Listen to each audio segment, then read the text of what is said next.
As we start 2025, you may be wondering what is going on with interest rates and mortgages. And if you're thinking about buying, how is that going to affect you for 2025? I'm Garrett Stewart, and I'm here with Jeremiah Eck with Guild Mortgage. And we're here to talk a little bit about what we're expecting to see for mortgages in 2025. Let's dive in. So welcome back, Jeremiah. Thank you. Thank you so much for having me. I'm happy to be here. Yeah, so different room today. We're putting together a new studio. We're not quite done yet, so hopefully next time I have you, we'll be in here. But That's good. So for those that are coming into, they're thinking maybe in 2024, they're like, next year I'm going to buy, and it's next year now. So they're thinking about buying. So for those that are kind of making that plan, should I wait until, maybe rates are going to go down a little bit more, or what? What are we seeing, and what are economists kind of predicting for this year? Yeah, big questions, right? So at the end of 2024, we started to see interest rates for mortgages start to increase after the 3 different rate cuts that the Feds did in September, November, and December, which is opposite of what we would believe would happen.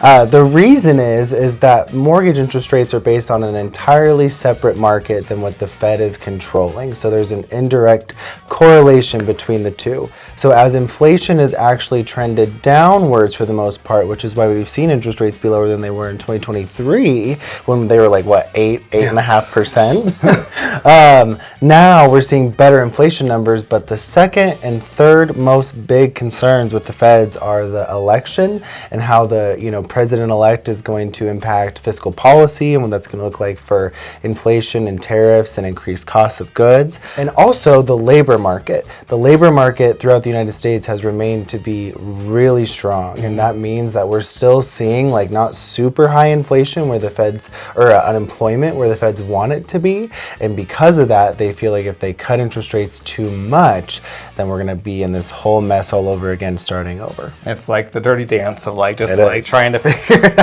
out. So then you're saying probably for those that might or have plans to purchase this year, and they might be able to afford a home today for what they're kind of looking for. It might not be the exact perfect home, but they can, afford to. It might make sense to maybe not wait and actually buy sooner than waiting for interest rates to drop. Then, right? Yeah, because there's always an opportunity in every cycle of the market, right? When interest rates are really low, there's opportunities there. When interest rates are really high, there's opportunities there. So right now, what we're seeing is if interest rates continue to start increasing, and what the Feds are predicting is maybe 1 to 0 rate cuts this year now, but who knows? They'll change that prediction, along the lines. But that just means that a lot of home buyers then are going to start retreating back again to the sidelines. And you as a buyer can have an opportunity to really get into the home that you were saying maybe it's not like the dream home, but it's a good starting point to build equity. And home prices, due to our shortage, which you can talk about too, will continue to push home prices up, and you'll keep appreciating. So regardless of what the market's going to do with interest rates, if you can afford the numbers that we've been talking about for literally 2 years at this point, then it's a good option to just get into the game.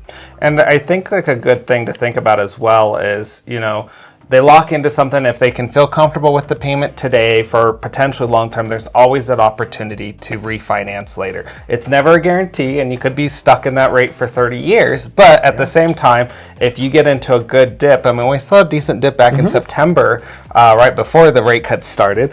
And, we had some clients get in, and you were starting to do some refinances. Yeah, we did. And so, there could be opportunities out there as well for, it might not stay long term in the lower percentages, but it could come back up too. So there's still going to be opportunities. You don't have the chance to refinance the price of your house. Yeah, exactly. The price is always fixed. So from day one. But you do make good points. Like when the interest rates dip for, I think that was about a 3-week period, there could be a period of time where it's like, ooh, let's get in, let's run those numbers. Yeah, make it happen. Let's get it done. Okay, so moving on. Besides that, what else is going on? Do you see in the mortgage market? Yeah, other than that, what we're starting to see overall is tons and tons of different loan products come into the markets to help first-time home buyers, to help people that are looking to invest into real estate, like fix and flip properties. We're seeing new construction loans. We're seeing all sorts of different types of things to come out to combat, higher interest rates, higher home prices.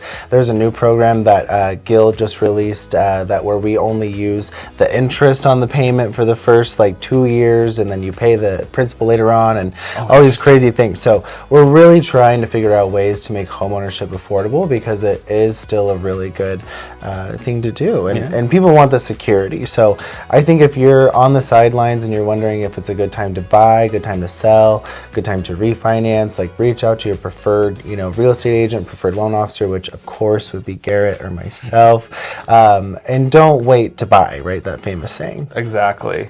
And it seems like things are getting a little bit more affordability wise for people, a little bit easier in terms of credit for some people, right? Yes, exactly. So the biggest thing that just came out from the CFPB, about a week ago?